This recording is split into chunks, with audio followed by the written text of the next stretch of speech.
Hello everyone, आज के इस सेशन में हम डिस्कस करने जा रहे हैं क्लास 9th बायोलॉजी के चैप्टर टिश्यूज का एक और नया कॉन्सेप्ट, और वो न्यू कॉन्सेप्ट है एनिमल टिश्यूज। प्रीवियस सेशंस में हम अब तक बात करते आ रहे थे प्लांट टिश्यूज के ऊपर कि प्लांट टिश्यूज क्या होते हैं, types of plant tissues, right, meristematic tissues, permanent tissues. बेटा ये सब कुछ हम डिस्कस कर चुके हैं अपने प्रीवियस लेक्चर्स में, तो अब ज़रूरत है अपने चैप्टर में थोड़े से और आगे बढ़ने की और एक नए कॉन्सेप्ट को समझने की, और इसीलिए इस सेशन से हम पढ़ना शुरू करेंगे अब एनिमल टिश्यूज को। और बस यही है हमारे आज के इस सेशन का टारगेट। होपफुली आप सभी को समझ में आया होगा।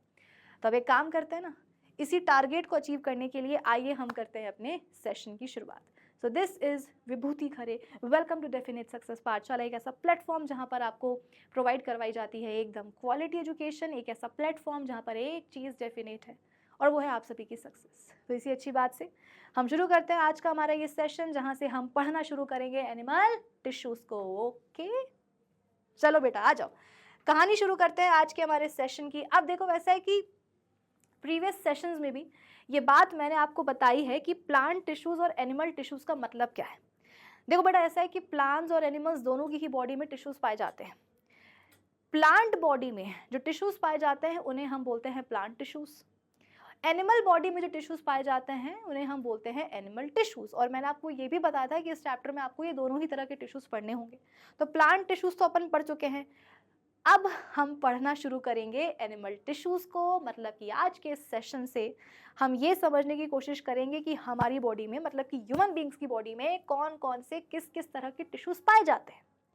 अब आप बोलोगे कि मैम अभी तो आपने कहा था कि हमें एनिमल टिश्यूज पढ़ना है, और अब आप बोल रहे हो कि हमारी बॉडी में, मतलब कि ह्यूमन बींग्स की बॉडी में कौन कौन से टिश्यूज पाए जाते हैं, हमें वो भी पढ़ना है। इसका मतलब मैम कहीं आपके कहने का मतलब ये तो नहीं है कि हमारी बॉडी में ना एनिमल टिश्यूज पाए जाते हैं। एग्जैक्टली बेटा, हमारी यानी कि इंसानों की बॉडी में, ह्यूमन बींग्स की बॉडी में जो टिश्यूज पाए जाते हैं ना, उनको हम एनिमल टिश्यूज ही बोलते हैं। ऐसा कैसे है, आप पूछोगे कि मैम आपने ऐसा कैसे बोल दिया। ऐसा इसलिए बोल दिया बेटा क्योंकि हम ह्यूमन बींग्स क्या हैं, एक तरह के एनिमल ही तो है। इंसान क्या है, एक जानवर ही तो है। सरकास्टिक होकर के ही बस हम ये स्टेटमेंट नहीं बोल देते हैं कि इंसान क्या है, एक जानवर ही तो है। बेटा लिटरली बायोलॉजिकली भी हम जो ह्यूमन बींग्स है ना, एक तरह के हम जानवर ही हैं। अब बात यह है कि आज से करीब 2 से 3 साल पहले तक क्लास 9th साइंस के सिलेबस में एक चैप्टर हुआ करता था जिसका नाम था diversity in living organisms. Biology का 3rd चैप्टर बनता था वो, जिसमें कि हम अलग अलग किंगडम पढ़ते थे, किंगडम प्लांटे, किंगडम एनिमेलिया। तो जब हम किंगडम एनिमेलिया पढ़ते थे ना, तब बच्चों को ये चीज़ और क्लियर होती थी कि हाँ भाई हम जानवर क्यों हैं। बट अब अफसोस इस बात का है कि वो चैप्टर आपके सिलेबस से फ़िलहाल तो हटा दिया गया है। होपफुली सीबीएसई जो है वापस से उस चैप्टर को ले आए सिलेबस में, ठीक है। तो अब वो चैप्टर रहा नहीं, तो उसके बारे में अब हम बात भी क्या करें। हाँ, 11th में जाकर के यदि तुम लोग बायोलॉजी लोगे तो वहाँ पर तुमको वो चैप्टर पढ़ना होगा और एकदम बेसिक से पढ़ना होगा, और शायद तुम्हें आगे जाकर के वहाँ ये याद आए कि हाँ 9th में ही विभूति मैम ने हमको बता दिया था कि हम इंसान क्या हैं, एक तरह के जानवर ही तो है। ठीक है, तो जब पढ़ोगे तो पढ़ोगे, लेकिन हाँ 9th के लेवल पर बेटा फिलहाल तो तुम्हें यही मान के चलना पड़ेगा कि हाँ हम ह्यूमन बींग्स क्या हैं, एक तरह के एनिमल ही हैं, जानवर ही हैं। ठीक है, और हमारी बॉडी में जो टिश्यूज पाए जाते हैं उनको हम क्या बोलते हैं, एनिमल टिश्यूज बोलते हैं, राइट। चलो अब देखो होता क्या है, ये सब तो तुमको पता भी है कि हमारी बॉडी में billions and trillions of cells होते हैं, मतलब बहुत सारे सेल्स होते हैं, और वो सारे सेल्स मिल करके क्या करते हैं बेटा, टिश्यूज बनाते हैं, वो भी अलग अलग तरह के। और वो अलग अलग तरह के टिश्यूज क्या करते हैं, हमारी बॉडी के डिफरेंट एलिमेंट्स बना देते हैं। जैसे कि ये जो हमारा ब्लड होता है ना, खून, ब्लड क्या है बेटा, एक तरह का टिश्यू ही तो है। मेरी बात को बेटा ध्यान से सुनना, तभी तुम्हें समझ में आएगा मैंने क्या बोला। बॉडी में बहुत सारे सेल्स हैं, वो बहुत सारे सेल्स मिल करके क्या करते हैं, अलग अलग टिश्यूज बनाते हैं, और वो अलग अलग टिश्यूज क्या करते हैं, बॉडी के अलग अलग एलिमेंट्स बना देते हैं। या मैं इसको ऐसा भी बोल सकती हूँ कि वो different types of tissues entire animal की बॉडी ही बना करके रख देते हैं। जैसे कि जो हमारा ब्लड है वो क्या है, एक तरह का बेटा टिश्यू ही है। हमारी जो हड्डियां होती हैं, जो हमारी बोन्स होती है बेटा, बोन्स क्या एक तरह का टिश्यू ही तो है। हमारे जो इंटरनल ऑर्गन्स होते हैं, जो हमारे विसरल ऑर्गन्स होते हैं, जैसे कि आप हार्ट ले लो, स्मॉल इंटेस्टाइन ले लो, लार्ज इंटेस्टाइन ले लो, लिवर ले लो, लंग्स ले लो, और क्या छूट गया, मतलब यूरिनरी ब्लैडर ले लो, जितने भी अपने मतलब यूट्रस वगैरह ले लो, सब कुछ ले लो तुम अंदर, इंटरनल एंड जितने भी तुम्हारे विसरल ऑर्गन है तुम सब कुछ ले लो। वो सब कुछ किसके बने हुए थे बेटा? टिश्यूज के ही तो बने हुए हैं। ये जो अपनी स्किन है, चमड़ी, ये किसकी बनी हुई है? टिश्यूज की तो बनी हुई है। मैं तुमसे कह तो रही हूँ कि बॉडी में बहुत सारे सेल्स हैं, सारे सेल्स मिल करके अलग अलग टिश्यूज बनाते हैं, और वो अलग अलग टिश्यूज क्या करते हैं? बॉडी के डिफरेंट एलिमेंट्स बना देंगे, या इन शॉर्ट पूरी की पूरी बॉडी ही बना करके रख देंगे हमारी। तो यार पढ़ना तो बनता है ना कि कौन से ऐसे टिश्यूज हैं, टू बी मोर स्पेसिफिक, कौन से ऐसे एनिमल टिश्यूज हैं जो मिल करके एक एनिमल की बॉडी ही बना दे रहे हैं। पढ़ना बनता है ना, आ जाओ पढ़ते हैं। बेटा 4 तरह के होते हैं एनिमल टिश्यूज। कौन कौन से? नाम देख लो। मसल टिश्यू पहला टाइप हो गया, नाम से ही समझ में आ रहा है बेटा ये मसल टिश्यूज क्या करेंगे, है ये मसल टिश्यूज क्या करेंगे? मिल करके मसल्स बनाएंगे, हमारी मांसपेशियां। फिर दूसरा type epithelial tissue, epithelial tissue. तीसरा टाइप कनेक्टिव टिश्यू, जिसमें कि अपनी हड्डियां और ब्लड वगैरह सब आ जाएगा, ठीक है। और last fourth type nervous tissue. बात समझ में आ रही है कि नहीं आ रही है बेटा? ये चारों टाइप्स हैं, ठीक है, ये चारों टाइप्स हैं एनिमल टिश्यूज के, muscle tissue, epithelial tissue, connective tissue and nervous tissue. और ये चारों ही इनफ होते हैं एक जानवर की बॉडी को बनाने के लिए, ठीक है। अब जैसा कि तुमको मैंने बोला कि बेटा आज के इस सेशन से हम पढ़ना शुरू करेंगे एनिमल टिश्यूज को, इसका मतलब ये कतई मत निकालना कि मैम हम इन चारों ही टाइप्स को जो ना आज के ही इस सेशन में, एक ही सेशन में पढ़ डालेंगे, तो नहीं, ऐसा बिल्कुल भी नहीं होने वाला है। क्यों? क्योंकि मैं नहीं चाहती कि तुम्हारे लिए पढ़ाई एक बर्डन बन जाए, एक बोझ बन जाए कि मैम जिंदगी में पहली बार तो सेल के ऊपर का कुछ पढ़ रहे हैं, टिश्यूज पढ़ रहे हैं, पहली बार जीवन में एनिमल टिश्यूज पढ़ रहे हैं, और आपने क्या करा, एक साथ सारे के सारे एनिमल टिश्यूज पढ़ा दिए एक ही सेशन में। कितना दिमाग में गया, कितना नहीं गया मैम, हमें खुद ही समझ में नहीं आया। ऐसी सिचुएशन में नहीं आने देना चाहती हूँ, और इसीलिए मैंने डिसाइड किया है कि हम भैया एक एक पूरा सेशन दे देंगे एक एक टाइप को, आराम से पढ़ेंगे, समझ के पढ़ेंगे। सिर्फ सिलेबस कंप्लीट करना है इसके लिए पढ़ाई नहीं की जाती है बेटा, चीजें समझ में आए, सिलेबस समझ में आए, उस चीज के लिए पढ़ाई की जाती है, ठीक है। तो अपन आज के सेशन से एनिमल टिश्यूज को पढ़ना शुरू करेंगे, और फिर जब खत्म होगा तो तुम्हें पता चल ही जाएगा, ठीक है। आराम आराम से पढ़ेंगे। तो आज का ये जो अपना सेशन है बेटा, ये हम डेडिकेट करेंगे मसल टिश्यू को, मतलब कि आज के सेशन में हम बात करेंगे मसल टिश्यू के ऊपर, ठीक है। नाम आप सारे देख लो एनिमल टिश्यूज के, लेकिन पढ़ेंगे आज किसको? मसल टिश्यू को, ठीक है। क्लियर हुआ? शुरू करें, आ जाओ। बात करते हैं मसल टिश्यू की, और जैसा कि मैंने आपको बताया कि नाम से ही समझ में आ रहा है, ये मसल टिश्यू या ये जो मसल टिश्यूज भी बोल सकते हैं। कई बार बच्चों को लगता है कि मैम एक ही टिश्यू है क्या बेटा, मतलब मैम एक ही टिश्यू है क्या? नहीं बेटा, बहुत सारे होते हैं, सेल्स इतने सारे हैं तो टिश्यूज भी बहुत सारे बनेंगे, है ना। चलो, तो जो तो अपने मसल टिश्यूज होते हैं बेटा, ये करते क्या है? ये भैया हमारी मसल्स बना करके रख देते हैं। हमारी मांसपेशियां जो होती है ना, हिंदी में क्या बोलते हैं? मांसपेशियां बोलते हैं ना मसल्स को। किसकी बनी होती हैं मांसपेशियां? हमारी मसल्स किस चीज की बनी होती हैं? तो आपको बोलना पड़ेगा कि मैम मसल टिश्यू की, ठीक है। अब सबसे बड़ा सवाल ये उठता है कि मैम ये जो हमारी मसल्स होती है ना, ये काम क्या करती है? मतलब बॉडी में कुछ है भी जरूरत इनकी कि बस है तो पढ़ रहे हैं, नहीं ऐसा है क्या? बेटा अभी जो तुम्हारे सामने मैं जो मूव कर रही हूँ, मतलब यहाँ से यहाँ आ रही हूँ, यहाँ से यहाँ आ रही हूँ, मेरे पाँव का जो मूवमेंट हो रहा है, मतलब जो मेरे लेग्स का मूवमेंट हो रहा है, जो मेरे हाथों का मूवमेंट हो रहा है कि मैं यहाँ पर लिख रही हूँ, कुछ मिटा रही हूँ, फिर लिख रही हूँ, कुछ मिटा रही हूँ, जो मैं बोल रही हूँ, इनफैक्ट ये जितने भी बेटा मेरी बॉडी में जो मूवमेंट्स हो रहे हैं ना, उन मूवमेंट्स के लिए रिस्पॉन्सिबल हैं ये हमारी मांसपेशियां, मसल्स। इनफैक्ट अभी इस समय जो मेरा हार्ट काम कर रहा है, भाई हार्ट क्या होता है, एक पंपिंग ऑर्गन होता है ना, ब्लड को पंप करने का काम उसी का होता है। तो ये जो अंदर पंप चल रहा है, जो हार्ट काम कर रहा है बेटा, वो किसकी वजह से कर रहा है, मसल्स की वजह से। मैं खाना खा करके आई हूं तो मेरे बॉडी में जो डाइजेशन की प्रक्रिया चल रही है कि खाना मैंने मुंह में डाला, मुंह से कहाँ गया, इसोफेगस मतलब कि फूड पाइप में गया, फूड पाइप से कहाँ जाएगा, स्टमक में जाएगा, स्टमक से कहाँ जाएगा, स्मॉल इंटेस्टाइन से जाए, स्मॉल इंटेस्टाइन में जाएगा। तो बेटा ये जो पूरा पैसेज हो रहा है ना फूड का, ये किसके कारण हो पा रहा है, बिकॉज ऑफ मसल्स। कभी सोचा है कि मैम खाना जो है मुंह में डाल करके चबा के हम उसको निगल तो लेते हैं, स्वॉलो कर लेते हैं, लेकिन फिर वो खाना हमारे फूड मतलब बकल कैविटी से निकल करके, मुंह से निकल करके ईसोफेगस में कैसे जाता है। या ईसोफेगस बेटा एक मस्कुलर ट्यूब होती है 25 सेंटीमीटर लंबी, ठीक है, तुम्हारी 30 सेंटीमीटर की स्केल होती है ना, तो उससे हिसाब लगा लो कि 25 सेंटीमीटर लंबी ट्यूब होती है, जिसको अपन बोलते हैं फूड पाइप। उस फूड पाइप से खाना नीचे कैसे उतरता है, स्टमक में कैसे जाता है, स्टमक से खाना वो स्मॉल इंटेस्टाइन, लार्ज इंटेस्टाइन, कैसे ये खाना जो है हमारी एलिमेंट्री कैनाल में कैसे इसका पैसेज होता है, कैसे ये खाना ट्रैवल करते, कभी तुमने दिमाग लगाया है कि तुमने कभी ऐसा करा हो कि खाना खा करके अब क्या कर रहा है, डंडे से खाना नीचे पुश कर रहे हैं। कभी ये जिंदगी में तुम्हें जरूरत पड़ी क्या कि मैम आज जो है ना हमारा जो ईसोफेगस है वो ठीक से काम नहीं कर रहा, ट्यूब जो है खराब हो गई, क्या कर रहे हैं, डंडे से धक्का मार के खाना नीचे ढकेल रहे हैं, ऐसा होता है क्या? नहीं। क्यों? अपने आप वो प्रोसेस बेटा तुम्हारी बॉडी में चलती है। कैसे चलती है? Because of muscles. मेरी बात समझ में आ रही कि नहीं आ रही है? तो कुल मिलाकर के मसल्स का एक मेजर रोल होता है हमारी बॉडी में, और वो होता है मूवमेंट्स।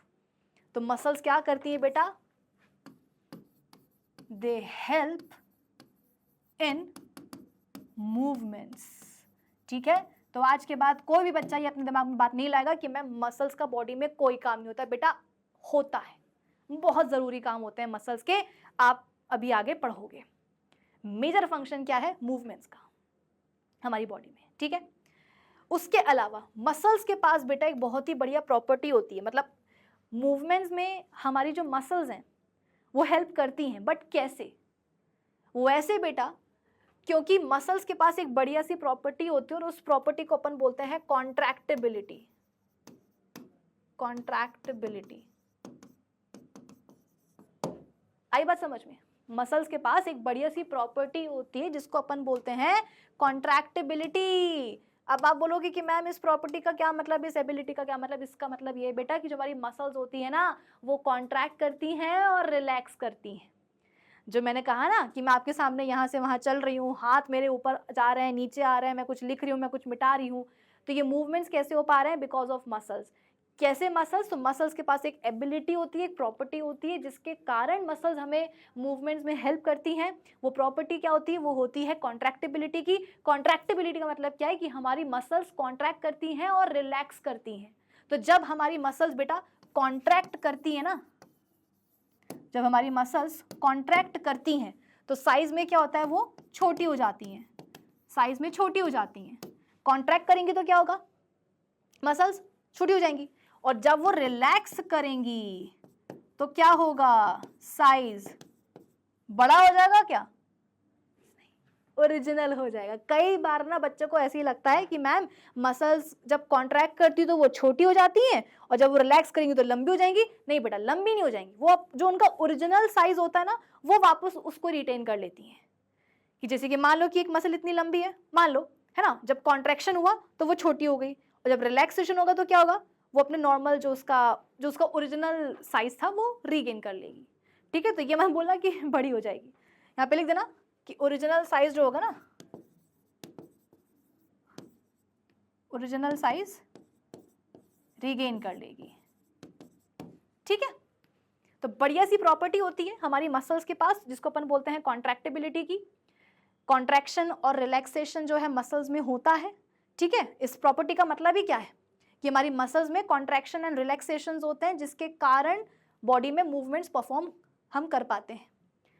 कॉन्ट्रैक्शन जब होगा तो मसल छोटी हो जाएगी, जब रिलैक्सेशन होगा तो वो अपने ओरिजिनल साइज को रीगेन कर लेगी। ठीक है, चलो अब सवाल ये उठता है कि मैम ये प्रॉपर्टी भी मसल्स के पास क्यों है? हड्डियों के पास तो ये प्रॉपर्टी नहीं होती, है। हड्डियों के पास, ब्लड के पास तो ये प्रॉपर्टी नहीं होती, मसल्स के पास ही ये प्रॉपर्टी क्यों होती है, कॉन्ट्रैक्शन और रिलैक्सेशन वाली? क्योंकि बेटा मसल्स को बनाने वाले जो मसल टिश्यूज होते हैं और उन मसल टिश्यूज को बनाने वाले जो मसल सेल्स होते हैं उनमें पाया जाता है कॉन्ट्रैक्टाइल प्रोटीन। मैंने क्या बोला कि मसल्स के पास कॉन्ट्रैक्टिबिलिटी की प्रॉपर्टी होती है जिससे कि मसल्स कॉन्ट्रैक्ट और रिलैक्स कर पाती हैं, जिससे कि बॉडी मूवमेंट्स परफॉर्म हो पाते हैं। पर सवाल यह है कि ये प्रॉपर्टी सिर्फ मसल्स के पास ही क्यों नहीं है, मसल्स के पास ही क्यों है, किसी और बॉडी के पार्ट के पास क्यों नहीं है? क्योंकि मसल्स को बनाने वाले जो मसल टिश्यूज होते हैं, उन मसल टिश्यूज को बनाने वाले जो मसल सेल्स होते हैं बेटा, उनमें पाए जाते हैं क्या, कॉन्ट्रैक्टाइल प्रोटीन्स। और उन्हीं कॉन्ट्रैक्टाइल प्रोटीन्स के कारण muscles ultimately contraction and relaxation की प्रॉपर्टी रखती हैं, पोजेस करती हैं। तो यहां पर मैं लिख दूं कि मसल्स बनती है मसल टिश्यू की, मसल टिश्यू जिन सेल से बनते हैं उन्हें हम बोलते हैं मसल सेल्स, और उनके पास पाए जाते हैं क्या, कॉन्ट्रैक्टाइल प्रोटीन्स। ये कॉन्ट्रैक्टाइल प्रोटीन्स पाए जाते हैं बेटा मसल सेल्स के पास, तब जाकर के इनके पास ये कॉन्ट्रैक्टिबिलिटी की प्रॉपर्टी आती है, तब जाकर के मसल्स हेल्प कर पाती हैं हमें बॉडी मूवमेंट्स में। ठीक है, चलो अब बेटा मसल सेल्स जो होते हैं ना, उनको अपन मसल फाइबर्स भी बोलते हैं। मसल सेल्स को मसल फाइबर्स भी बोलते हैं। पता है क्यों? क्योंकि मसल सेल्स का जो शेप होता है ना, वो लिटरली फाइबर जैसा होता है। मतलब अगर आप माइक्रोस्कोप के नीचे रख करके देखोगे, जैसे अपनी 9th में जो आपकी साइंस मैम पढ़ाती हैं, उनको आप बोलो कि मैम हमको ना किसी दिन बायोलॉजी लैब ले चलो और हमको जो है माइक्रोस्कोपिक व्यू दिखाओ मसल टिश्यू का। तो जब आप माइक्रोस्कोप से देखोगे मसल टिश्यू को स्लाइड में, ठीक है, तो आप ये देखोगे कि जो मसल सेल्स हैं वो लिटरली कैसे हैं बेटा, फाइबर जैसे हैं, धागे जैसे हैं। मसल्स के जो सेल होते हैं ना, तो वो लिटरली धागे जैसे होते हैं, फाइबर जैसे होते हैं, और इसीलिए अपन मसल सेल्स को मसल फाइबर्स बोल देते हैं। ठीक है, 3 तरह के होते हैं बेटा मसल सेल्स, या मसल फाइबर बोल लो, मसल सेल्स या मसल फाइबर्स लिख रही हूं मैं यहां पर। 3 तरह के होते हैं बेटा। एक होते हैं स्केलेटल मसल फाइबर, एक होते हैं smooth muscle fibre,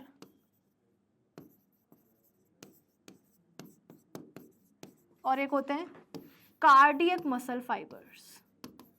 cardiac muscle fibres, क्या बोला मैंने कि मसल्स को बनाने वाली, मसल्स काय की बनी होती है, मसल टिश्यू की। मसल टिश्यू किस चीज़ के बने होते हैं, मसल सेल्स के। मसल सेल्स को हम बोलते हैं मसल फाइबर्स, क्योंकि उनका अपीयरेंस ही कैसा होता है, फाइबर जैसा होता है। ठीक है, 3 तरह के मसल फाइबर्स होते हैं, skeletal muscle fibres, smooth muscle fibres and cardiac muscle fibres. ठीक है, जो स्केलेटल मसल फाइबर्स होते हैं बेटा, मतलब स्केलेटल मसल सेल्स जो होते हैं वो क्या बनाते हैं, स्केलेटल मसल टिश्यू, और स्केलेटल मसल टिश्यू क्या करेगा बेटा, स्केलेटल मसल्स बनाएगा। ठीक है, तो यहाँ पे मैं लिख दूं कि ये जो स्केलेटल मसल सेल्स हैं या जो फाइबर्स हैं, ये क्या बनाएंगे, ये बनाएंगे हमारी स्केलेटल मसल्स को। मतलब अब तक आपको यही पता था कि हाँ हमारी बॉडी में मसल्स होती हैं, मांसपेशियां होती हैं, लेकिन आज आपको ये भी बताया जा रहा है कि कौन कौन सी मसल्स होती हैं। तो एक होती है स्केलेटल मसल्स, आप घुमा कर के बोल सकते हो कि एक होती है हमारी बॉडी में स्केलेटल मसल्स, जो किसकी बनी होती है, स्केलेटल मसल फाइबर्स की। एक होती है हमारी बॉडी में स्मूथ मसल्स, एक होती है हमारी बॉडी में स्मूथ मसल्स, जो किसकी बनी होती है, स्मूथ मसल फाइबर्स की, है ना। जो आपके अंदर की जो विसरल ऑर्गन्स हैं, जैसे कि ब्लैडर हो गया है, स्मॉल इंटेस्टाइन, लार्ज इंटेस्टाइन, ठीक है, स्टमक, लंग्स, जितने भी आपके विसरल ऑर्गन्स है बेटा, वो कौन सी मसल्स के बने हुए हैं, स्मूथ मसल्स के बने हुए हैं। जो आपके हाथ पाँव की जो मसल्स होती हैं, जो कभी कभी दुखती है ना कि मम्मी आज जो है ना कुछ ज़्यादा ही एक्सरसाइज कर ली थी मस्ती मस्ती में, तो हाथ पाँव दुख रहे हैं। तो हाथ पाँव जब दुखते हैं बेटा, तो वो जो आपके हाथ पाँव की जो मसल्स होती हैं, वो जो आपके बाइसेप्स ट्राइसेप्स नहीं होते हैं, है ना, तो आपके कभी ज़्यादा खेल लिया, ज़्यादा चल लिया तो पाँव भी दुखने लग जाते हैं बेटा। तो जो हाथ पाँव दुखते हैं ना, इसका मतलब क्या कि आपकी जो हाथ पाँव की जो मसल्स होती हैं बेटा वो थक जाती हैं, फटीग हो जाती हैं, और उन्हीं हाथ पाँव की मसल्स को हम क्या बोलते हैं? Skeletal muscles. Cardiac muscle fibres क्या करते हैं? ये बनाते हैं कार्डियक मसल्स को। ये क्या करेंगे बेटा? मसल फाइबर्स ये बनाएंगे कार्डियक मसल्स को, और कार्डियक मसल्स क्या करेंगी? जाकर के बनाएंगी हार्ट। ये जो कार्डियक वर्ड है ना बेटा, ये अपन लोग हार्ट के लिए इस्तेमाल करते हैं। जैसे कि अगर किसी को हार्ट अटैक आ जाता है, अपन क्या बोलते हैं? कार्डियक अरेस्ट हुआ, ठीक है। हार्ट के जो डॉक्टर होते हैं उनको अपन क्या बोलते हैं? कार्डियोलॉजिस्ट। तो हार्ट के लिए अपन ये कार्डियक वर्ड इस्तेमाल करते हैं, ठीक है। तो ये 3 तरह की बेटा मसल्स पाई जाती हैं, skeletal muscles, smooth muscles and cardiac muscles. इन तीनों को हमें पढ़ना है, और इनको बनाने वाले कौन से इनके रिस्पेक्टिव फाइबर्स है, कौन से सेल्स है, वो भी मैंने यहाँ पर सामने लिख दिए हैं, ठीक है। आ जाओ, शुरुआत अपन करते हैं स्केलेटल मसल्स के साथ। स्केलेटल मसल्स, ठीक है। कौन बनाते हैं इनको? Made up of skeletal muscle fibres, ठीक है। होती कहां की मसल्स हैं ये? तो अच्छा, कुछ तो रीजन होगा तभी ये नाम पड़ा। दिमाग लगाओ ना, मैं बोल रही हूं कि स्केलेटल मसल्स हैं, उनको बनाने वाले जो टिश्यू हैं, जो सेल्स, उनको क्या बोलते हैं? स्केलेटल मसल टिश्यू या फाइबर्स। तो ये नाम क्यों पड़ा स्केलेटल? कुछ और नाम भी तो पढ़ सकता था ना, कि राजू, सोना, मोना, ऐसा भी तो कोई नाम पढ़ सकता था। यही नाम क्यों पढ़ा? अगर नाम कुछ पढ़ा इसका मतलब कोई रीजन होगा। तो रीजन ये होता है बेटा कि ये जो मसल्स होती है ना, ये हमारे स्केलेटल सिस्टम से जुड़ी रहती हैं। ये वाली मसल्स हमारे स्केलेटल सिस्टम से जुड़ी रहती हैं। अंदर ढांचा होता है ना बेटा हड्डियों का, जिसको अपन क्या बोलते हैं? स्केलेटल सिस्टम बोलते हैं। तो उस सिस्टम से ये मसल्स जुड़ी रहती हैं, एसोसिएटेड रहती हैं, और उस चक्कर में जो है नाम क्या पड़ जाता है मसल्स का? Skeletal muscles. जैसे कि आपके जो हाथ पांव की जो हड्डियां होती हैं बेटा, उन हड्डियों से ये जो मसल्स हैं वो जुड़ी रहती हैं। तो इसलिए मसल्स को अपन क्या बोल देते हैं? अपने हाथ पांव की मसल्स को स्केलेटल मसल्स। क्यों? क्योंकि हाथ पांव की मसल्स हाथ पांव की हड्डियों से जुड़ी हुई हैं, बोन से जुड़ी हुई हैं, हड्डियों से जुड़ी हुई हैं। स्केलेटल सिस्टम से ना ये मसल्स जुड़ी रहती हैं, और इसीलिए नाम क्या पड़ जाता है? Skeletal muscles. तो मैं लिख दूं यहां पर कि दे आर अटैच्ड या जॉइंड, एसोसिएटेड लिख देती हूं, they are associated with skeletal system. Body के स्केलेटल सिस्टम से ये मसल्स जो है जुड़ी रहती हैं, और इसीलिए नाम पड़ जाता है स्केलेटल मसल्स। और इनको बनाने वाले फाइबर्स का नाम क्या पड़ जाता है? स्केलेटल मसल फाइबर्स, ठीक है। उसके अलावा बेटा ये जो मसल्स होती है ना, वॉलेंट्री होती हैं। सबसे जरूरी बात, मतलब और भी जरूरी बातें सामने आएंगी, बड़ा ये भी जरूरी बात है क्या, कि ये जो मसल्स होती हैं स्केलेटल मसल्स, ये जो मसल फाइबर्स होते हैं ना बेटा, ये कैसे होते हैं? वॉलेंट्री होते हैं। मतलब कि हमारी इच्छा के अनुसार ये काम करते हैं। जैसे कि अभी मेरा मन है, क्या मन है? अपने हाथ को वैसे रखने का, या अभी मेरा मन है अपने हाथ को वैसे ऊपर रखने का। मेरा मन है कि मैं अपने हाथ को ऐसे ऊपर रखूं, तो बेटा जो मेरा मन होगा, जो मेरी इच्छा होगी ना, उसके हिसाब से मेरे इस हाथ की जो स्केलेटल मसल्स हैं उनको काम करना पड़ेगा। कि अगर मालिक चाह रहा है कि उसका हाथ ऐसे ऊपर रहे, तो इस हाथ की जो स्केलेटल मसल्स होंगी वो इस तरीके से कॉन्ट्रैक्ट और रिलैक्स करेंगी कि मेरा हाथ ऐसे ऊपर हो जाए। अभी मेरा मन है कि मैं अपना हाथ नीचे रखूं, तो मेरे इस हाथ की जो स्केलेटल मसल्स हैं वो कुछ इस तरीके से कॉन्ट्रैक्ट और रिलैक्स होंगी कि मेरा हाथ क्या होगा? नीचे चला जाएगा। मेरा मन है ऐसे ऐसे डांस करने का, ठीक है, तो मेरे दोनों हाथ की जो मसल्स होंगी उनको कुछ इस तरीके से कॉन्ट्रैक्ट और रिलैक्स करना होगा कि मैं डांस कर पाऊं। मेरा मन है अभी खड़े रहने का, तो मेरे पाँव की जो स्केलेटल मसल्स हैं वो कुछ इस तरीके से काम करेंगी कि मैं खड़ी रहूं। जब मेरा मन होगा बैठने का, तो मेरी मसल्स ऐसे काम करेंगी कि मैं बैठ जाऊं। जब मेरा मन होगा खड़े होने का, दौड़ने का, तो मेरी मसल्स ऐसे काम करेंगी कि मैं खड़ी और दौड़ जाऊं। यानी कि जो स्केलेटल मसल्स होती हैं बेटा, ये वॉलेंट्री मसल्स होती हैं, इंसान की, जानवर की इच्छा के अनुसार क्या करती हैं, काम करने में हेल्प करती हैं। उसके अलावा टंग, जो जबान है होती है अपनी, कहते हैं ना कैंची की तरह चलती है, तो टंग भी बेटा क्या है, ये एक मस्कुलर स्ट्रक्चर ही तो है। और ये कौन से मसल की बनी होती है तुम्हारी टंग? स्केलेटल मसल की। अगर मेरा मन है अभी बोलने का तो मैं बोलूंगी, मेरी जबान चलेगी, और अगर मैं खड़ी हो जाऊंगी, मेरा मन नहीं बोलने का, तो भी क्या मेरी जबान चलती रहेगी क्या? नहीं, टंग काम नहीं करेगी, फिर वो रेस्ट पर आ जाएगी। तो बेटा टंग भी तो क्या है, मस्कुलर स्ट्रक्चर ही है। कौन से मसल की बनी होती है? स्केलेटल मसल्स की। ठीक है, तो वॉलेंट्री का मतलब समझ में आ गया। उसके अलावा इन्हें बेटा हम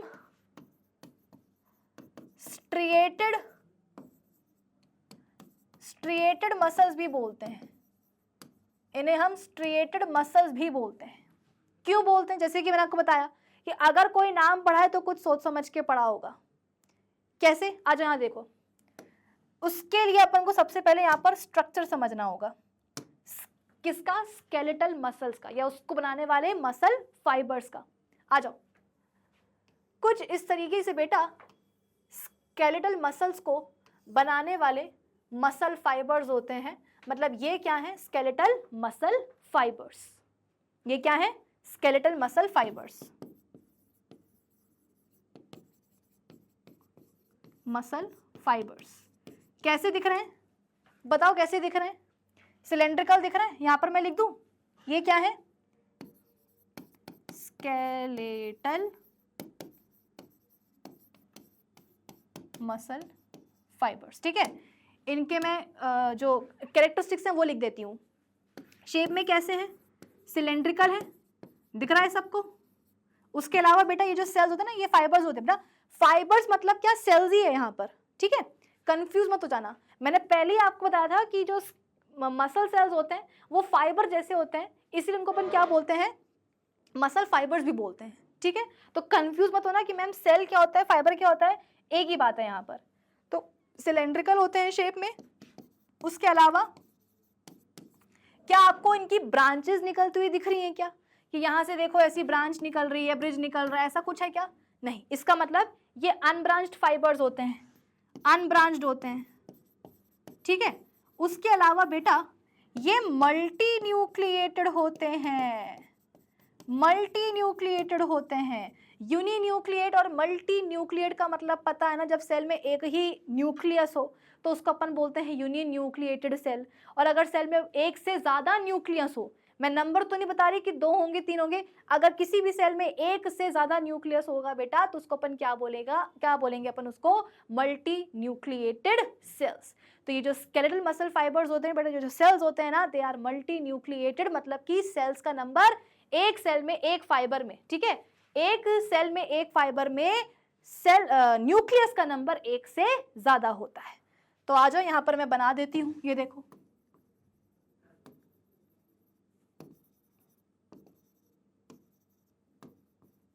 ये दिख रहा है तुमको?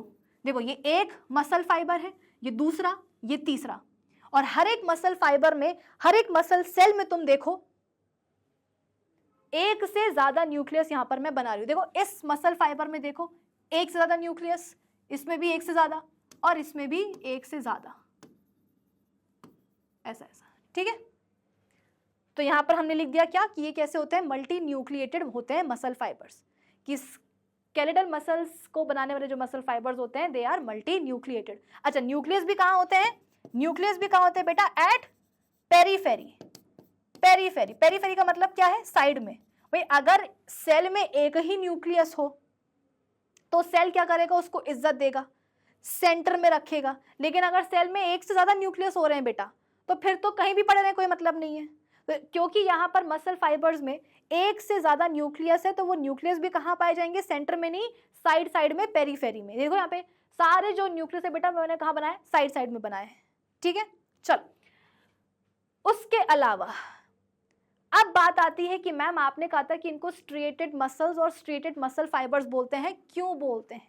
वो इसलिए बेटा क्योंकि इन मसल फाइबर्स में आपको देखने को मिलते हैं स्ट्रिएशन। अब स्ट्रिएशंस का मतलब क्या होता है? स्ट्रिएशंस का मतलब बेटा ये होता है कि आपको इन स्केलेटल मसल फाइबर्स में ऑल्टरनेट पैटर्न में या ऑल्टरनेट मैनर में आपको डार्क और लाइट बैंड्स देखने को मिलेंगे। जैसे कि मैं आपको चलो समझाती हूं, ठीक है, यहां देखना, ये डार्क बैंड तुमको दिखा, तुम अभी देखो ना, ये क्या है, एक स्केलेटल मसल फाइबर है, सिलेंड्रिकल शेप है, अनब्रांच्ड है, मल्टी न्यूक्लिएटेड है, न्यूक्लियस का है, साइड साइड में पेरीफेरी में है, ठीक है। इसमें तुमको ये दिख रहा है, एक बैंड दिख रहा है डार्क कलर का बैंड, फिर तुमको एक और दिखेगा डार्क कलर का बैंड, एक और दिखेगा, एक और दिखेगा, एक और दिखेगा। ऐसे तुमको दूसरे जो मसल फाइबर है, मतलब स्केलेटल मसल फाइबर ही, उसमें भी तुमको क्या दिखेगा, उसमें भी तुमको क्या दिखेंगे, ऐसे डार्क बैंड्स दिखेंगे। ये देखो, दीज आर डार्क बैंड्स, ठीक है। और डार्क बैंड्स यहां पे मैं लिख भी देती हूं, these are dark bands. Dark bands के बाद में आपको लाइट बैंड्स भी देखने को मिलेंगे। ये देखो, ये हो गए आपके लाइट बैंड्स। दिख रहे हैं कि नहीं दिख रहा है, या मैं बोलना कि मैम दिख ही नहीं रहा है, कोशिश करोगे देखने की तो दिख जाएंगे। ये देखो,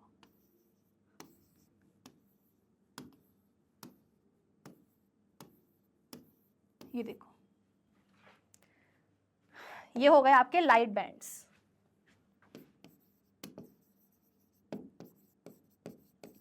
ठीक है, तो आपको यहां पर स्ट्रिएशंस या स्ट्राइप्ड अपीयरेंस दिख रही होगी, स्ट्रिप्स दिख रही होंगी ना आपको यहां पर, ये ऑल्टरनेट डार्क और लाइट बैंड्स की। देखो ना, देखो आपको स्केलेटल मसल फाइबर्स में ऑल्टरनेट मैनर में या पैटर्न में डार्क और लाइट बैंड्स देखने को मिलते हैं। एक लाइट एक डार्क, एक लाइट एक डार्क बैंड, है ना, एक लाइट बैंड फिर डार्क बैंड, फिर लाइट बैंड फिर डार्क बैंड, फिर लाइट फिर डार्क, फिर डार्क लाइट, ऐसे आपको ऑल्टरनेट पैटर्न में बेटा इन मसल फाइबर्स में डार्क और लाइट बैंड्स देखने को मिलते हैं। और ये जो आपको दिख रहा है यहाँ पर, जो विजिबल है ना आपको ऑल्टरनेट पैटर्न पर डार्क और लाइट बैंड्स जो यहाँ पर आपको दिख रहे हैं बेटा, इसी पैटर्न को अपन, इसी चीज को अपन क्या बोलते हैं, स्ट्रिएशंस। तो क्योंकि यहाँ पर आपको स्ट्रिएशंस देखने को मिलते हैं इन मसल फाइबर्स में, तो अपन स्केलेटल मसल फाइबर्स को क्या बोलते हैं, स्ट्रिएटेड मसल फाइबर्स। क्यों? क्योंकि यहाँ पर आपको देखने को मिलेंगी स्ट्रिएशंस। व्हाई? क्यों क्यों बोलते हैं मसल फाइबर्स को स्ट्रिएटेड मसल फाइबर्स? क्योंकि इनके पास होते हैं, because of the presence of striations. और ये स्ट्रिएशंस क्या होती हैं? ये जो आपको ऑल्टरनेट पैटर्न में डार्क और लाइट बैंड्स दिख रहे हैं बेटा, इसी को अपन बोलते हैं स्ट्रिएशंस। अब आप बोलोगे कि मैम ये डार्क और लाइट बैंड्स क्या होते हैं? बेटा डार्क और लाइट बैंड्स को ना बनाने वाले अलग अलग फिलामेंट्स होते हैं। मतलब ये थोड़ा सा बुक के बाहर जा रही हूँ मैं, बट अगर आप याद रख सको तो बहुत अच्छी बात है, क्योंकि अगर 11th में जाओगे तो आपको पढ़ना ही है, तो बेसिक थोड़ा बहुत अभी से पढ़ लो, ठीक है। डार्क बैंड्स जो होते हैं बेटा, उनको बनाते हैं डार्क नहीं, थिक फिलामेंट्स। मैंने क्या बोल दिया, डार्क और लाइट बोल दिया क्या? देखो एक बार फिर से बताती हूँ, डार्क बैंड्स को बनाते हैं थिक फिलामेंट्स, ठीक है, और जो लाइट बैंड्स हैं उनको बनाते हैं थिन फिलामेंट्स। और ये फिलामेंट्स किस चीज के बने होते हैं बेटा? कॉन्ट्रैक्टाइल प्रोटीन्स के। नाम सुना सुना लग रहा है कि नहीं लग रहा है?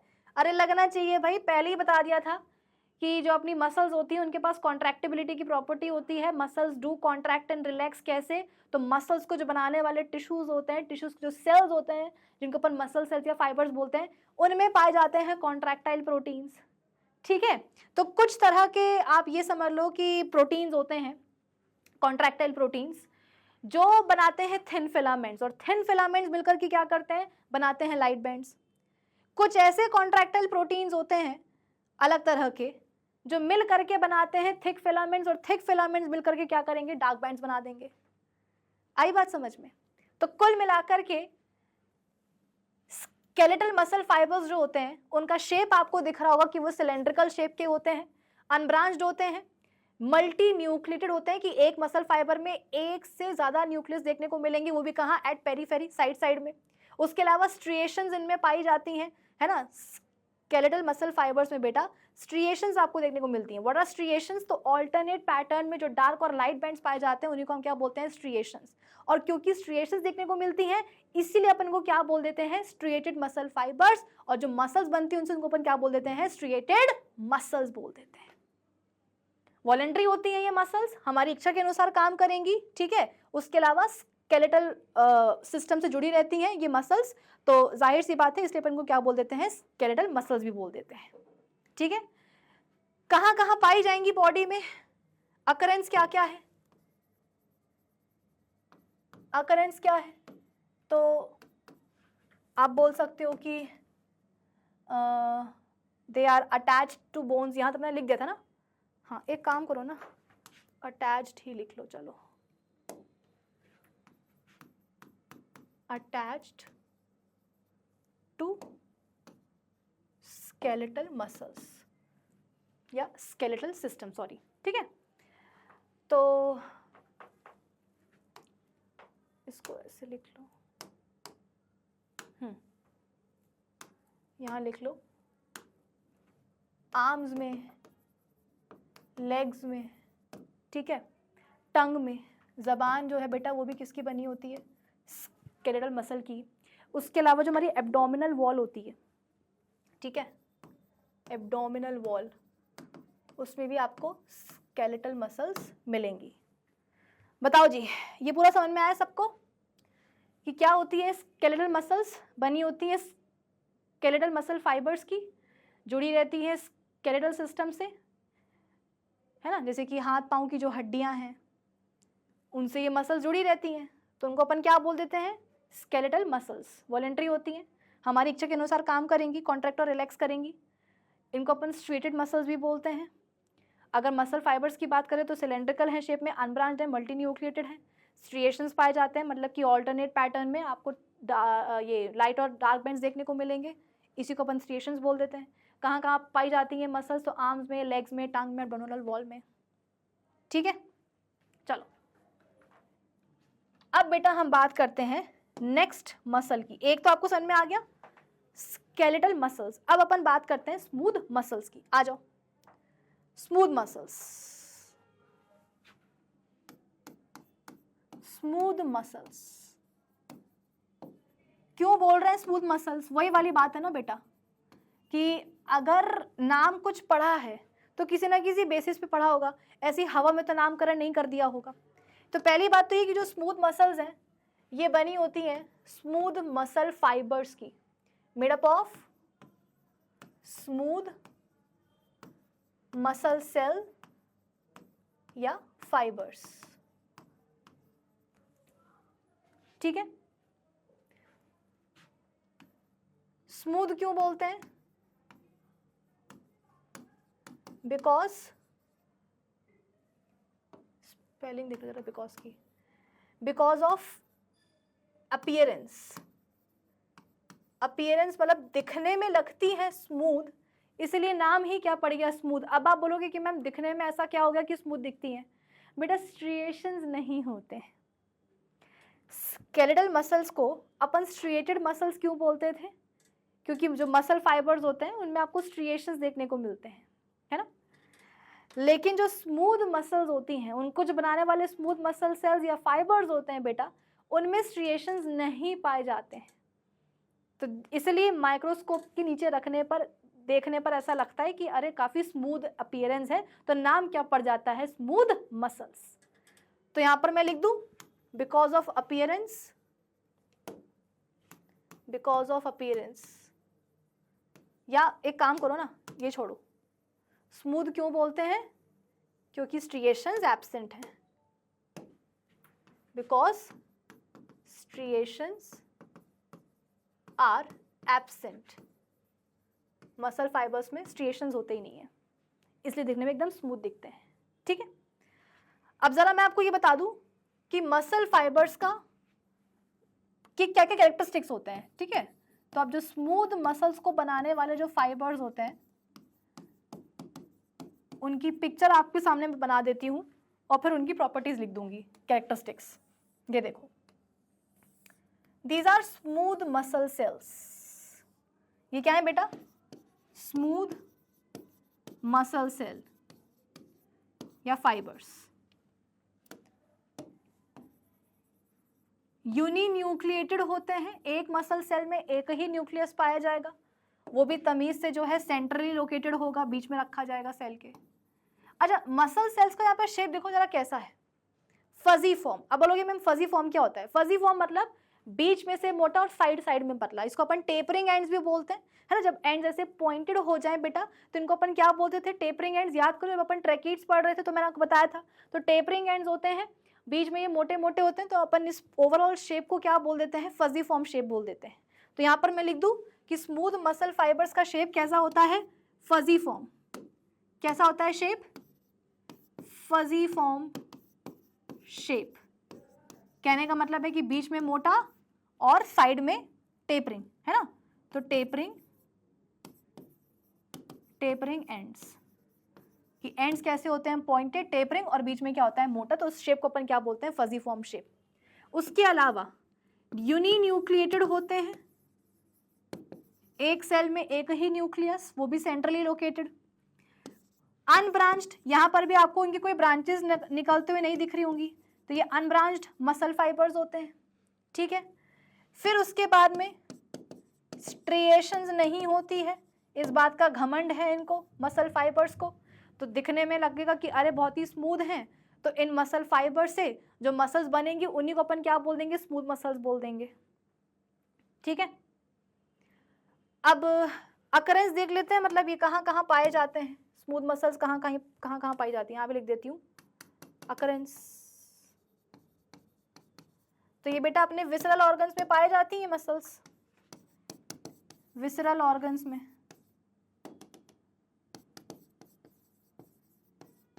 ठीक है। ब्लैडर हो गया, स्टमक हो गया, इंटेस्टाइन वगैरह हो गया। उसके अलावा ब्लड वेसल्स, अपनी बॉडी में ब्लड वेसल्स होती है ना, आर्टरीज एंड वेन्स। तो जो उनकी दीवारें होती हैं बेटा, जो वॉल्स होती है अपनी ब्लड वेसल्स की, जो वॉल होती है, जो दीवारें होती हैं, वो स्मूथ मसल्स की बनी होती हैं। मैंने क्या बोला था कि अलग अलग सेल्स होते हैं, अलग अलग टिश्यूज होते हैं, वो टिश्यूज मिलकर क्या करते हैं? पूरी की पूरी बॉडी बना करके रख देते हैं। अब बताओ, ब्लड वेसल्स हैं, आर्टरीज और वेन्स, नाम तो आपने सुना ही होगा, ठीक है। तो उनकी जो दीवार है वो भी किसकी बनी हुई है? मसल्स की बनी हुई है। कौन सी मसल्स? Smooth muscles. बाकी जो हमारे दूसरे विसरल ऑर्गन है, स्टमक है, इंटेस्टाइन है, ये है, वो सब भी किसकी, कौन से मसल्स के बने हुए हैं? Smooth muscles. जो लड़कियों में यूट्रस होता है बेटा, यूट्रस क्या है? एक मस्कुलर ऑर्गन ही होता है, इन्वर्टेड पियर शेप होता है, मतलब कि नाशपाती तुमने खाया होगा, नाशपाती को ऐसा उल्टा करके रख दो तो क्या बन जाता है बेटा? यूट्रस का शेप बन जाता है। इसकी वॉल्स किसकी बनी होती हैं? स्मूथ मसल्स की। आई बात समझ में? चलो, तो कुछ इस तरीके से स्मूथ मसल्स के बारे में हमने बात कर ली है, ठीक है। आगे बढ़े। लास्टली, अच्छा हाँ, एक बहुत जरूरी बात तुम्हें बताना ही भूल गई बेटा, ये इनवॉलेंट्री होती है नेचर में। इनवॉलेंट्री यानी कि हमारी इच्छा क्या है, जानवर की इच्छा क्या है, इन्हें लिटरली कोई फर्क नहीं पड़ता। आप बोल दो, आप मतलब आप बोलोगे कि मैम ऐसे कैसे, समझ में नहीं आया। सुनो मेरी बात, स्टमक का काम क्या होता है? देखो मैं तुम्हें बताती हूँ। स्टार्टिंग में तुमसे मैंने कहा था कि हमारी पूरी एलिमेंट्री कैनाल में क्या होता है बेटा? खाने का पैसेज होता है। एलिमेंट्री कैनाल में खाने का पैसेज होता है। कैसे होता है? तो जैसे कि बकल कैविटी से खाना कहाँ गया? फेरिंग्स में गया। फेरिंग्स क्या है? एक मस्कुलर ट्यूब है, मतलब एक ट्यूब ही है। सॉरी, खाना हमारा कहाँ गया? बकल कैविटी से फेरिंग्स में गया। फेरिंग्स से कहाँ गया? फेरिंग्स से गया खाना ईसोफेगस में, फूड पाइप में। फूड पाइप क्या है बेटा? एक 25 सेंटीमीटर लंबी ट्यूब होती है जिसकी दीवारें किसकी बनी होती है? मसल्स की बनी होती हैं, ठीक है। अब होता क्या है कि जैसे ही सपोज कैसे बताऊं मैं तुमको, देखो ये अपना ईसोफेगस है, ये ईसोफेगस है। अब इसमें जैसे ही खाना आया, इस खाने को बेटा नीचे उतारना है, तो अपन इसे डंडा डाल के तो घुसाएंगे नहीं उसको। पता है क्या होता है? ईसोफेगस की जो मस्कुलर वॉल्स होती हैं वही क्या करती हैं? Contract relax, contract relax. मैंने तुमको पहले कह दिया था कि मसल्स के पास कॉन्ट्रैक्टिबिलिटी की प्रॉपर्टी होती है कि मसल्स कॉन्ट्रैक्ट करती हैं, रिलैक्स करती हैं because of the presence of contractile proteins. तो जो ईसोफेगस यानी कि जो फूड पाइप की जो मस्कुलर वॉल्स होती हैं वो क्या करती हैं, contract relax, contract relax, contract relax, जिसके कारण क्या होता है, अल्टीमेटली जो भी यहाँ पर खाना होता है बेटा वो नीचे उतरता जाएगा, उतरता जाएगा। और ये जो रिदमिक तरीके से कॉन्ट्रैक्शन और रिलैक्सेशन होता है ना ईसोफेगस की मस्कुलर वॉल्स में, in rhythmic contractions and relaxations को अपन क्या बोलते हैं, पेरिस्टाल्सिस, और you can say peristaltic movements. तो पेरिस्टाल्सिस या पेरिस्टाल्टिक मूवमेंट्स के कारण ही बेटा ईसोफेगस से क्या होता है, खाना नीचे उतरता है। फिर कहाँ जाएगा, स्टमक में। अब स्टमक में भी क्या होगा, चम्मच डाल के खाना चलाएंगे तो नहीं, खाना स्टमक से भी कहाँ जाना है, नीचे जाना है, स्मॉल इंटेस्टाइन में जाना है। कैसे जाएगा, तो स्टमक की जो बेटा मस्कुलर वॉल्स होती है वो भी किसकी बनी होती है, स्मूथ मसल्स की बनी होती है।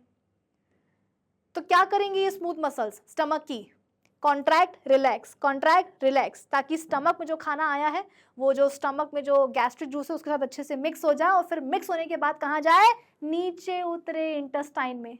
स्मॉल इंटेस्टाइन, लार्ज इंटेस्टाइन की बेटा जो मस्कुलर वॉल्स होती है वो किसकी बनी होती है, स्मूथ मसल्स की। उनमें क्या होता है, वही कॉन्ट्रैक्शन रिलैक्सेशन। तो खाना जो है इंटेस्टाइनल जूस से अच्छे से मिक्स हो जाए, डाइजेस्ट हो जाए, जो अनडाइजेस्टेड वेस्ट है वो नीचे उतरे। तो बेटा ये कैसे पॉसिबल होता है, पेरिस्टाल्सिस से ही। तो throughout our alimentary canal क्या होता है, पेरिस्टाल्सिस या पेरिस्टाल्टिक मूवमेंट्स होते हैं। तो कभी आप अपने स्टमक को बोलो कि यार एक काम करो स्टमक, सुबह से जो है ना मतलब 3-4 पूड़ी खा चुके हैं, अभी जो है दोस्त की बर्थडे पार्टी में भी जाना है, मतलब ट्रीट भी उड़ानी है, फिर रात में एक और पार्टी है उसमें भी जाना है, तो स्टमक एक काम करो, थोड़ा जल्दी जल्दी जल्दी जल्दी काम करो। स्टमक तुम एक काम करो, जल्दी जल्दी काम करो और फटाफट से क्या करो, खाने को स्मॉल इंटेस्टाइन में पुश कर दो। भाई खाना अपन तभी खा पाते हैं ना जब अपना स्टमक क्या रहे, खाली रहे। लगभग 3 से 4 घंटे लगते हैं खाने को स्टमक से स्मॉल इंटेस्टाइन में उतरने में, और जहाँ स्टमक खाली हुआ अपन को भूख लगनी शुरू हो जाती है। तो अपन स्टमक को बोलते हैं कि स्टमक आज बहुत खाना खाना है, फटाफट से क्या करो, खाना जल्दी से स्मॉल इंटेस्टाइन में भेज दो। तुमको क्या लगता है स्टमक तुम्हारी बात सुनेगा क्या? खाना फटाक से स्मॉल इंटेस्टाइन में भेजने का मतलब क्या है कि स्टमक की मस्कुलर वॉल्स क्या करें, है स्टमक की जो वॉल्स है जो स्मूथ मसल्स की बनी हुई है वो क्या करें, तेजी के साथ पेरिस्टाल्सिस करें, कॉन्ट्रैक्ट रिलैक्स करें, ताकि खाना क्या हो, फटाक से स्टमक से स्मॉल इंटेस्टाइन में पहुंच जाए। तो क्या तुम्हारा ऐसा सोचने पर, बोलने पर स्टमक तुम्हारी बात सुनेगा क्या? स्टमक बोलेगा कि आया बड़ा, हम पे हुक्म चलाने वाला, हम क्यों सुने तुम्हारी। जिस स्पीड से हमारी मस्कुलर वॉल्स में कॉन्ट्रैक्शन रिलैक्सेशन होने होंगे, पेरिस्टाल्टिक मूवमेंट्स होने होंगे, उसी स्पीड से होंगे। तुम कोई नहीं होते हमें रोकने टोकने वाले। आई बात समझ में? तो पेरिस्टाल्सिस मूवमेंट, पेरिस्टाल्सिस जो होता है ना बेटा स्टमक की मस्कुलर वॉल्स में, वो अपने ही पेस पर होगा, तुम्हारे कहने से कम या ज्यादा नहीं हो सकता। कि तुमने कल को स्टमक को बोला कि स्टमक एक काम करो, डाइटिंग करते हैं, मोटापा बढ़ रहा है, तो आराम आराम से खाना जो है ना स्मॉल इंटेस्टाइन में भेजना, आराम आराम से जो है ना पेरिस्टाल्टिक मूवमेंट्स करना, ताकि खाना धीरे धीरे नीचे उतरे और हमको भूख कम लगे। तो तुमको क्या लगता है स्टमक तुम्हारी बात सुनेगा क्या कि आया बड़ा? जिस पेस पर हमें करना होगा पेरिस्टाल्सिस हम करेंगे, मस्कुलर वॉल्स में जैसे जब होने होंगे कॉन्ट्रैक्शन रिलैक्सेशन तब होंगे, हमारी इच्छा से कोई काम यहाँ पर नहीं चलने वाला। तो स्मूथ मसल्स क्या होती हैं बेटा, इनवॉलेंट्री होती हैं, जानवर की इच्छा के अनुसार काम नहीं करेंगी। उनको जैसे काम करना होगा, जब उनको कॉन्ट्रैक्ट रिलैक्स करना होगा वो तो करेंगी, हमारी इच्छा से काम नहीं होने वाला यहाँ पे। ठीक है, चल अब हम नेक्स्ट बात करते हैं बेटा कार्डियक मसल्स की। कार्डियक मसल किसकी बनी होंगी, मेडअप ऑफ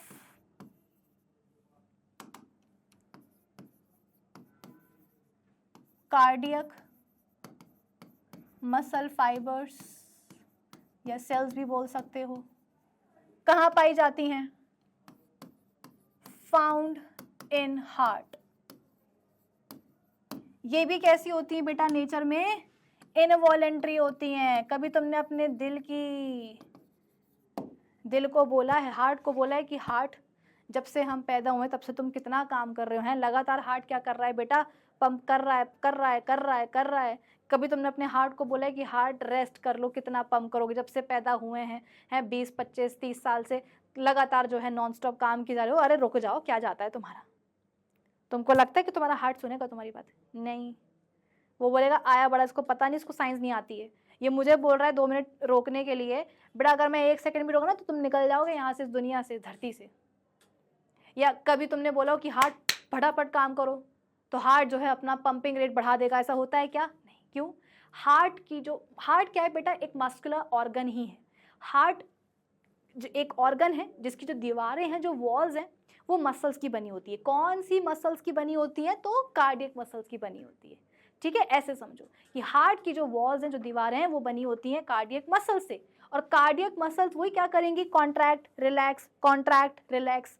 हार्ट की जो दीवारों को बनाने वाली मसल्स हैं बेटा, उनको अपन बोलते हैं कार्डियक मसल्स। वो करती हैं contract relax, contract relax, contract relax. और इसके कारण ही क्या होता है बेटा? हार्ट अपना पंपिंग एक्शन परफॉर्म कर पाता है, जिसके कारण हार्ट बॉडी में ब्लड पंप करता है।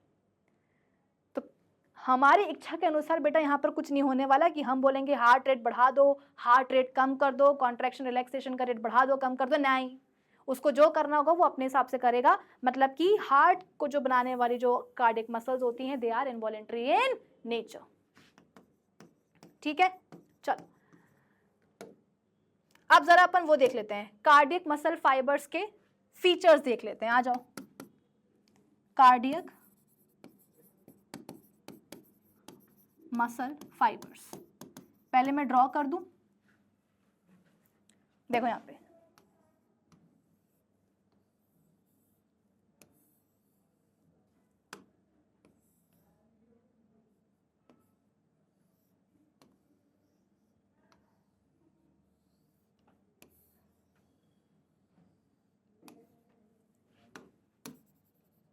कुछ इस तरह के रहते हैं बेटा कार्डियक मसल फाइबर्स।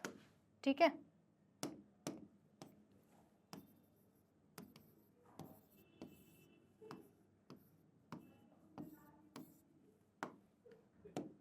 पहले ड्रॉ कर लूं फिर एक्सप्लेन करूंगी।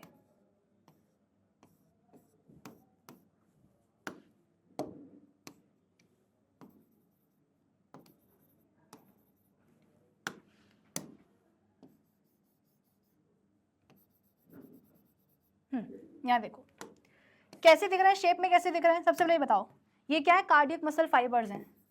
These are cardiac muscle fibres. बताओ शेप में कैसे दिख रहे हैं, तुम ही बताओ। सिलेंड्रिकल है, सिलेंड्रिकल इन शेप। ठीक है, स्ट्रिएशंस दिख रही हैं क्या? अरे ऑल्टरनेट पैटर्न में डार्क और लाइट बैंड्स दिख रहे हैं क्या? दिख रहा है ना? तो लिख दो यहाँ पर स्ट्रिएटेड होते हैं ये, स्ट्रिएटेड मसल फाइबर्स, मतलब कि स्ट्रिएशंस पाई जाएंगी। ठीक है, फिर उसके अलावा जैसे कि ये एक कार्डियक मसल सेल है, फाइबर है, एक सेल में तुमको कितना न्यूक्लियस दिख रहा है? एक। मतलब ये कैसे होते हैं? Uninucleated, these are uninucleated. उसके अलावा जरा बताओ ब्रांच्ड दिख रहे हैं कि नहीं दिख रहे हैं? अरे ब्रांचेस दिख रहे हैं कि नहीं दिख रहे हैं? तो बोलो ना कि हाँ मैम दिख रहा है। ये देखो ना, ये जो कार्डियक मसल सेल है, ये देखो, ये इसकी ब्रांच है, ये देखो, ये इसकी ब्रांच है, ये देखो एग्जैक्टली। तो कार्डियक मसल सेल्स कैसे होते हैं बेटा? ब्रांच्ड होते हैं। अभी तक ये चीज कहीं और तुमको देखने को नहीं मिली थी। Skeletal and smooth muscle fibres unbranched होते थे, पहली बार तुमको यहाँ पर ब्रांचिंग देखने को मिल रही है। ठीक है, उसके अलावा इंटरकैलेटेड डिस्क पाई जाती हैं, इंटरकैलेटेड डिस्क पाई जाती हैं। और ये कार्डियक मसल फाइबर्स का या सेल्स का कैरेक्टरिस्टिक फीचर होता है। इससे पहले ये वर्ड मैंने और कहीं नहीं लिखा था पिछले दो मसल सेल्स में, यहाँ लिख रही हूँ। क्यों? क्योंकि ये जो इंटरकैलेटेड डिस्क का प्रेजेंस है ना बेटा, ये इन फाइबर्स का, इन मसल्स का एक कैरेक्टरिस्टिक फीचर है कि यहाँ पर पाई जाती हैं ये इंटरकैलेटेड डिस्क। ये जो आपको रेड कलर से यहाँ पे मैंने बनाया ना बेटा, ये क्या है? These are intercalated disc. इसका अब ये डिस्क क्या होती है, किससे बनती है, इसका एग्जैक्टली मतलब क्या क्या फंक्शन होते हैं, वो मैं आपको अभी नहीं पढ़ा सकती क्योंकि आपके सिलेबस में नहीं है। बस अभी के लिए इतना समझ लो कि हाँ, इन इंटरकैलेटेड डिस्क के थ्रू क्या होता है, ये जो कार्डियक मसल सेल्स है ये आपस में कनेक्टेड रहते हैं। बस अभी के लिए इतना समझ लो। ठीक है, तो शेप कैसा है? सिलेंड्रिकल स्ट्रिएटेड मसल फाइबर्स हैं, न्यूक्लिएटेड हैं, ब्रांच्ड हैं और इंटरकैलेटेड डिस्क पाई जाती हैं, जिसके थ्रू ये जो मसल फाइबर्स हैं आपस में कनेक्टेड रहते हैं। That's it. ठीक है, तो this was all about cardiac muscles कि कार्डियक मसल फाइबर्स के बने होते हैं, हार्ट में पाई जाती हैं ये मसल्स, वॉलेंट्री होती है नेचर में। बाकी सिलेंड्रिकल शेप है मसल फाइबर्स का, स्ट्रिएटेड है, यूनिन्यूक्लिएटेड है, ब्रांच्ड है और इंटरकैलेटेड डिस्क पाई जाएंगी। ठीक है, चलो अब जरा अपन आ जाओ पढ़ लेते हैं। Muscles play a role in almost every activity of an organism, including the movements of the body or limbs, the movement of heart, flow of blood and lymph through vessels, passage of food through alimentary canal, flow of air through respiratory tract etc. जैसे कि मैंने आपको बताया कि body movements में muscles help करती हैं, उसके अलावा और भी देखो कितने सारे रोल होते हैं मसल्स के हमारी बॉडी में, कि हार्ट का जो मूवमेंट हो रहा है, हमारे ब्लड वेसल में जो ब्लड फ्लो हो रहा है, एलिमेंट्री कैनाल में जो फूड का पैसेज हो रहा है, वो सब कुछ बेटा मसल्स उसमें हेल्प करती हैं। 3 तरह के मसल फाइबर्स होते हैं, स्ट्रिएटेड, अनस्ट्रिएटेड और ये कार्डियक मसल। अच्छा हाँ, एक और चीज़, जो स्मूथ मसल्स होती हैं बेटा उनको अपन अनस्ट्रिएटेड मसल्स भी बोल सकते हैं, क्योंकि भाई स्ट्रिएशंस जहाँ हैं उन मसल फाइबर्स को अपन स्ट्रिएटेड मसल फाइबर्स बोल देते हैं, जहाँ स्ट्रिएशंस नहीं हैं तो उनको तो अपन अनस्ट्रिएटेड मसल फाइबर्स बोल सकते हैं ना। तो इनका दूसरा नाम क्या पड़ जाता है बेटा, अनस्ट्रिएटेड मसल फाइबर्स। तो कई बार ना सवाल ऐसा आता है कि स्मूथ की जगह पे अनस्ट्रिएटेड लिखा रहता है, तो कंफ्यूज मत हो जाना, ठीक है। तो स्ट्रिएटेड मसल जिसको कि अपन स्केलेटल भी बोल सकते हैं, अनस्ट्रिएटेड जिसको कि अपन स्मूथ बोलते हैं, और फिर इसके बाद में कार्डियक मसल, ठीक है। सबसे पहले बात हो रही है यहाँ पर स्ट्रिएटेड मसल की, या जिसको आप स्केलेटल मसल भी बोल सकते हो। They are attached to the bones by tendons and help in the movement of external body parts. Therefore, they are also called skeletal muscles. ठीक है? The contraction and relaxation of these muscles are under the control of animals and hence are called voluntary muscles. कि skeletal muscles, वो muscles जो हमारे हाथ पाँव में पाई जाती हैं, वो muscles बेटा जो हमारे हाथ पाँव में पाई जाती हैं, जो हमारे हाथ पाँव की हड्डियों से जुड़ी रहती है, उनको अपन बोलते हैं स्केलेटल मसल्स, और इनका जो कॉन्ट्रैक्शन है, जो इनका रिलैक्सेशन है, वो हमारे कंट्रोल में होता है। तो इसलिए अपन को क्या बोल देते हैं, वॉलंटरी मसल्स भी बोल देते हैं। The muscle fibres show alternate dark and light stripes या स्ट्रिएशंस या बैंड्स, इसलिए इनको अपन क्या बोल देते हैं, स्ट्रिएटेड मसल्स भी।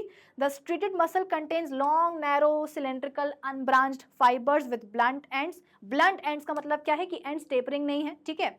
Each fibre is enclose. अच्छा हाँ, मसल सेल की जो मेम्ब्रेन होती है बेटा उसको अपन सार्कोलेमा कहते हैं, ठीक है। यहाँ पर जो लिखा है ना कि each fibre is enclosed in a thin but plasma membrane, तो ध्यान रखना मसल सेल्स या फाइबर्स की जो प्लाज्मा मेम्ब्रेन होती है थोड़ी सी स्पेशल होती है, इसलिए नाम स्पेशल पड़ जाता है क्या, sarcolemma. Okay, then the cell contains many elongated flattened nuclei, है ना, मल्टी न्यूक्लिएटेड कंडीशन होती है, और कहाँ पाए जाएंगे, पेरीफेरी में पाए जाएंगे, ठीक है। फिर उसके बाद में कहाँ कहाँ पाए जाते हैं, तो बॉडी वॉल के में पाए जाते हैं स्ट्रिएटेड मसल्स, ठीक है। लिम्स का मतलब क्या है, हाथ पैरों में, जैसे कि मैंने आपको बताया था कि आर्म्स एंड लेग्स में पाई जाती हैं ये मसल्स, है ना, हमारी एब्डोमिनल जो वॉल होती है वहाँ पर, टंग में, फेरिंग्स में, ईसोफेगस जो फूड पाइप है बेटा, इनफैक्ट उसकी भी शुरुआत में जो है ना आपको थोड़ा सा पार्ट मिलेगा स्केलेटल मसल्स का। फंक्शंस क्या है, बॉडी पार्ट्स का मूवमेंट एंड लोकोमोशन में हेल्प करेंगी, है ना, several voluntary movements of the body में हेल्प करती हैं। फिर आती है देखो स्मूथ मसल्स, इनको आप अनस्ट्रिएटेड मसल्स भी बोल सकते हो। मसल फाइबर्स देखो कैसे होते हैं बेटा, स्पिंडल शेप्ड फजी फॉर्म, मतलब वही कि बीच में से मोटे रहेंगे और साइड साइड में क्या हो जाएंगे, पतले पतले हो जाएंगे, ठीक है। यूनिन्यूक्लिएटेड कंडीशन होती है, एक सेल में एक ही न्यूक्लियस होगा। स्ट्रिएशंस एब्सेंट होते हैं, इसलिए इनको अपन क्या बोल देते हैं, unstriated. These fibres are generally shorter than the striated muscle fibres, ठीक है। फिर उसके बाद में क्या बोला जा रहा है, कहाँ कहाँ पाए जाते हैं, तो जो अपने बॉडी के विसरल ऑर्गन्स है, एक्सेप्ट हार्ट, हार्ट को बेटा छोड़ करके, ठीक है, जो अपनी बॉडी के जो विसरल ऑर्गन्स हैं, जो उनकी वॉल्स हैं, उसमें ये स्मूथ मसल्स ही पाई जाती हैं, या स्मूथ मसल्स ही बनाती हैं वॉल्स को। They occur in the walls of alimentary canal, genital tract, blood vessels and urinary bladder etcetera. They also occur in the iris and ciliary body of the eye and dermis of the skin, ठीक है। फिर functions क्या होते हैं, smooth muscles are called involuntary muscles, हमारी इच्छा के अनुसार ये काम नहीं करती हैं। कौन, स्मूथ मसल्स। अगर हम क्या बोलते हैं, स्टमक की मस्कुलर वॉल्स को बोलें जो कि स्मूथ मसल्स की बनी हुई हैं, कि भैया कॉन्ट्रैक्शन रिलैक्सेशन बढ़ा दो, कम कर दो, तो वो हमारी बात सुनेंगे क्या, नहीं, तो इनवॉलेंट्री होती हैं। कॉन्ट्रैक्शंस कैसे होते हैं, रिदमिक होते हैं। These muscles contract slowly but can remain contracted for longer period of time. Rhythmic contractions of smooth muscles in the walls of tubular organs, इसको अपन क्या बोलते हैं, पेरिस्टाल्टिक कॉन्ट्रैक्शंस बोलते हैं, ठीक है। और रिदमिक तरीके से क्या होता है बेटा, कॉन्ट्रैक्शन एंड रिलैक्सेशन, उसकी पूरी वेव बन जाती है। फिर उसके बाद में these movements occur in gastro intestinal tract. Gastro intestinal tract का मतलब बेटा क्या है, वही ईसोफेगस से स्टमक, स्टमक से स्मॉल इंटेस्टाइन, लार्ज इंटेस्टाइन, वो पूरी, and male genital tract. In some organs, smooth muscles make the organs short and thick by its contraction or long by thin its relaxation. They contract throughout the organ as a single unit and produce extrusive movements as in urinary bladder, gallbladder, uterus and ureters. ठीक है। फिर उसके बाद में next आते हैं हमारे कौन, कार्डियक मसल। अच्छा हाँ, एक और चीज, जैसे कि मैंने आपको बताया था कि जो स्केलेटल मसल्स होती हैं वो थक जाती हैं, जैसे कि ज्यादा एक्सरसाइज कर ली, थक गए, हाथ पाँव काम नहीं कर रहे, अगले दिन हमने क्या करा, रेस्ट करा। लेकिन जो कार्डियक मसल्स होती हैं बेटा, वो कभी भी थकती नहीं है, they do not gate fatigue, क्योंकि अगर कभी कार्डियक मसल्स थक गई, काम करना बंद कर दिया, तो हार्ट वहीं रुक जाएगा और इंसान वहीं निपट लेगा, ठीक है, तो वो कभी नहीं होता। So cardiac muscles consist of short cylindrical fibres, ठीक है, which are branched and join end to end to form narrow network. Each fiber या cell contains 1 or 2 nuclei, और इसके अलावा जनरली इंटरकैलेटेड डिस्क, देखो इंटरकैलेटेड डिस्क बेटा पाई जाएंगी between the ends of fibres, और स्ट्रिएशंस होंगे थोड़े बहुत, फेंट स्ट्रिएशंस, और ये कैसी होती है, इनवॉलेंट्री होती हैं नेचर में, ठीक है। उसके अलावा कहाँ कहाँ पाई जाएंगी, तो वॉल ऑफ द हार्ट, काम क्या होता है कार्डियक मसल्स का, वही रिदमिक तरीके से कॉन्ट्रैक्ट और रिलैक्स करना, ये कभी भी थकती नहीं है बेटा। Contraction and relaxation of cardiac muscles causes pumping of blood out of the heart and into the heart regularly, कि जब कार्डियक मसल्स बेटा कॉन्ट्रैक्ट और रिलैक्स करती है ना, तो हार्ट में ब्लड आता है और हार्ट से ब्लड निकलता है बाहर। सो दैट्स ऑल, आज के सेशन के लिए बस इतना ही। आज अपन ने मसल टिश्यू को पूरा जो है पढ़ लिया है। अब हम मिलेंगे अगले सेशन में, जहां पर हम मोस्ट प्रोबेबली बात करेंगे एपिथेलियल टिश्यू के ऊपर। तो मिलते हैं अपने अगले सेशन में, तब तक के लिए keep learning with definite success Pathshala. Bye bye, have a great day.